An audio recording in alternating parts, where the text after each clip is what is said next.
Hi everyone, I hope you're doing really well. Hope you had a fantastic week. Our reading today comes from Luke's 6th chapter, verses 27 through 38. Jesus said, "But I say to you that listen, love your enemies, do good to those who hate you, bless those who curse you, pray for those who abuse you. If anyone strikes you on the cheek, offer the other also. And from anyone who takes away your coat, do not withhold even your shirt. Give to everyone who begs from you, and if anyone takes away your goods, do not ask for them again. Do to others as you would have them do to you. If you love those who love you, what credit is that to you? For even sinners love those who love them. If you do good to those who do good to you, what credit is that to you? For even sinners do the same. If you lend to those from whom you hope to receive, what credit is that to you? Even sinners lend to sinners to receive as much again. But love your enemies. Do good and lend, expecting nothing in return. Your reward will be great, and you will be children of the Most High. For he is kind to the ungrateful and the wicked. Be merciful, just as your Father is merciful. Do not judge, and you will not be judged. Do not condemn, and you will not be condemned. Forgive, and you will be forgiven. Give, and it will be given to you. A good measure, pressed down, shaken together, running over, will be put into your lap. For the measure you give will be the measure you get back. The Gospel of the Lord. I'd like to begin today with a question. You can take a minute to think about this one. My guess is you won't need to. Who in this room has a difficult person in their life? Does anyone come to mind?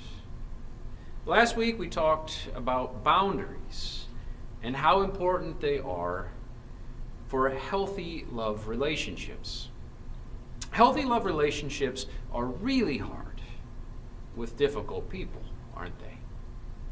Surely some of you know what it is like to have a boss who is demeaning or controlling, or a family member who is emotionally draining, or a neighbor or an acquaintance who is always trying to take you down a notch.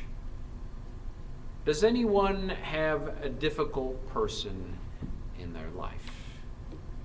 Pretty safe to say we can all relate to this one.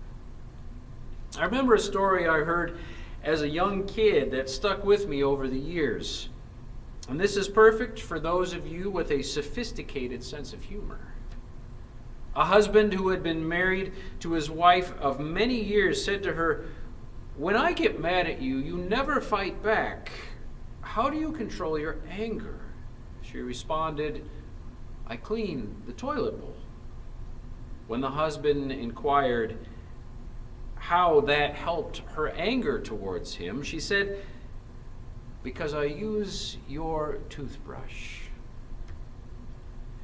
Isn't that so like the human heart? To get even, to get revenge. No one mastered the art of dealing with difficult people better than Jesus did. He had lots of practice, too. After all, Jesus had people betray him, insult him, belittle him. Even his own family thought he was a little off his rocker at a few times.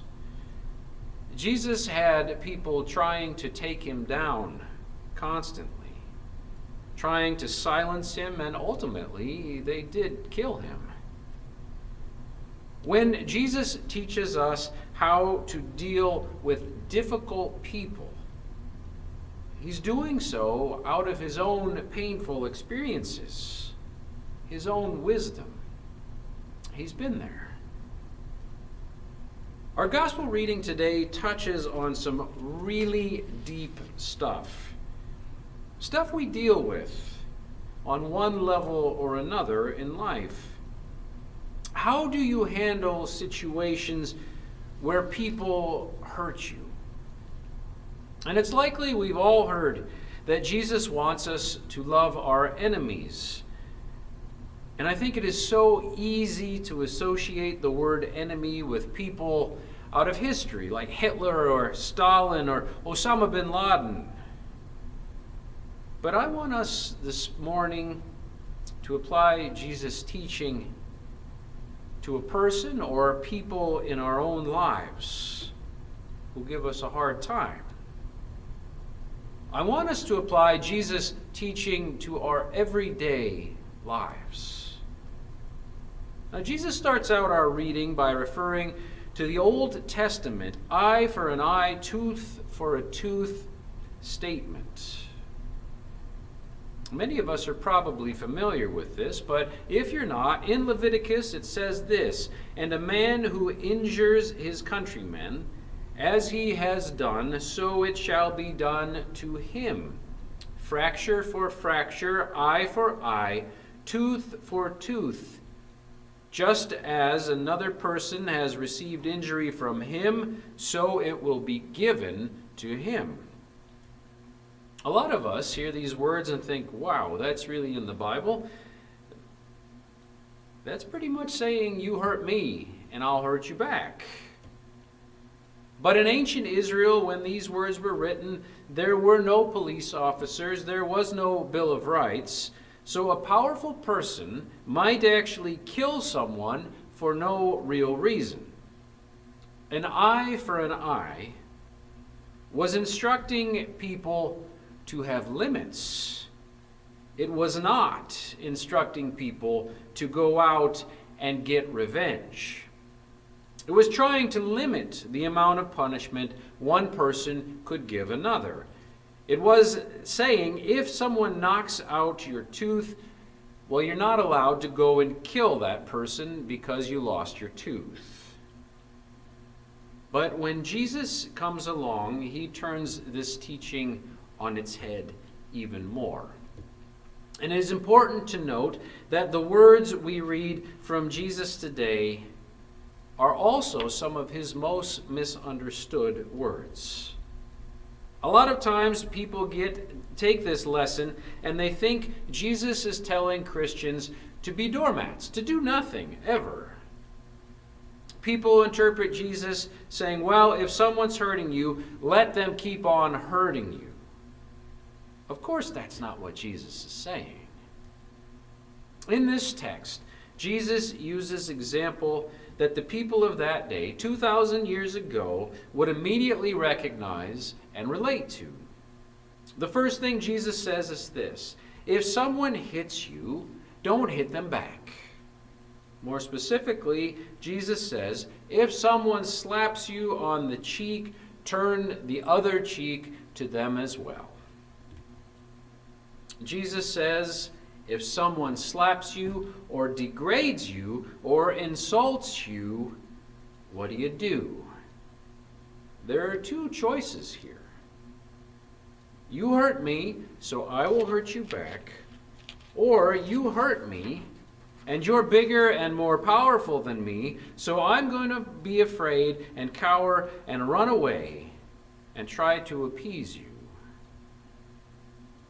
Slaps in our day may not be physical, but we've all probably had someone insult us, demean us, or give a harsh word. Jesus' advice to turn the other cheek applies in this way. When these things happen to you, and they will happen to you, don't run and hide, and do not strike back. Instead, as one author writes, confront the other person with honesty and strength. Be creative, be patient, be active, and work towards reconciliation. And then Jesus moves on to another case study. He says, if someone takes your cloak, do not stop them from taking your tunic.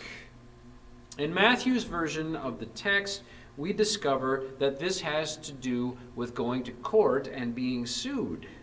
Now, this is really important, and here is why. Many of us tend to think that the whole business of suing someone for some little thing is new. The same thing was occurring in Jesus' day. Think for a minute of a person suing you for the shirt off your back. And it's pretty safe to say that the person being sued, if all they have is a shirt, is desperately poor.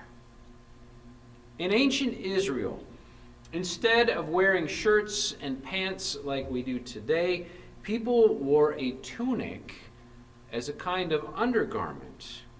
And then they would wear a cloak or a coat over their tunic. So, if you were sued and your shirt was taken, then you would give up your cloak as well. So what would you be left wearing? Nothing. Nakedness in Israel was a source of horrible humiliation. But the real shame fell on the person who caused the nakedness. In this case, it would be the one taking the clothing from the poor person who should be shamed. Many of the people Jesus would have been talking to here were very poor and knew firsthand that it was not unusual for the rich to take advantage of and mistreat the poor people. They could imagine standing in court, stark naked, across from a creditor who held their outer garment in one hand and their inner garment in their other hand. There was no hope of winning the trial, but in a very real way, the tables were turned, because the one who caused the humiliation was the one who should be embarrassed and ashamed. So the point of this is this. If a person who has so little materially and is so deeply in debt cannot afford to repay, and they offer up everything they have to the point of utter humiliation, everyone in that court is going to see exactly what is going on. And maybe, in fact, there's a good chance, and Jesus isn't saying this will always happen, but there is a good chance that a step would be taken by everyone in the court to change the treatment of the poor. It's a little complicated, I realize. The point of all of it is this. Jesus is saying, be creative and strong in your work of reconciliation. Another translation says it this way: if someone takes unfair advantage of you, use the occasion to practice the servant life. No more tit-for-tat stuff. Live generously. Jesus' audience, again, related to what he was saying. Jesus is saying, be creative, be strong, but always work for reconciliation. Author Gordon MacDonald once posed this question: what is the one thing the church has to offer that the world cannot get anywhere else?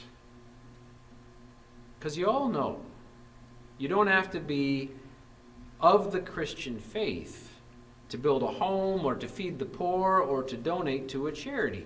But there is one thing that sets the church apart. That one thing is grace. Where else in the world do you go to find grace? We do not live in a grace-filled society. In this world, you get what you pay for, an eye for an eye. But Jesus instead says, don't hit back. No more tit for tat. Live generously. Give when you can.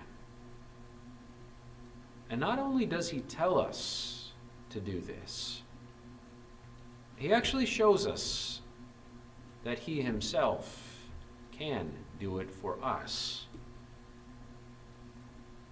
On his last day, we are told the people surrounded Jesus and they spit in his face and they slapped him and they struck him with their fists. On his last day, the people surrounding Jesus took his shirt, took his cloak, and there he stood in humiliation. On his last day, the people surrounding Jesus forced him to carry a cross until he couldn't carry it anymore. Jesus told us how to live, but he also showed us how to live. It is not an easy way to live, to give to those who may hurt you while you're giving. Jesus does not give formulas or laws for us to follow. Instead, he shows us and tells us to be creative and to be strong in our work of reconciliation, in our work towards forgiveness and peace in our lives. And he showed how our ending here on earth is really only our greatest beginning. Please pray with me. God, we thank you that in a complex world of heavy and hard emotions, you stepped in and brought grace and forgiveness. And not only did you live it out, you asked us to do the same. Admittedly, God, it is hard for us to live this way. It is hard for us to love those who are not nice to us. And yet you showed us that that is the better way to be. Help us, God, in our lives when we encounter difficult people. Help us to have strong boundaries. Help us to stand up in ways that are creative. Help us to always seek peace. We ask it in Jesus, our risen Savior's name. Amen.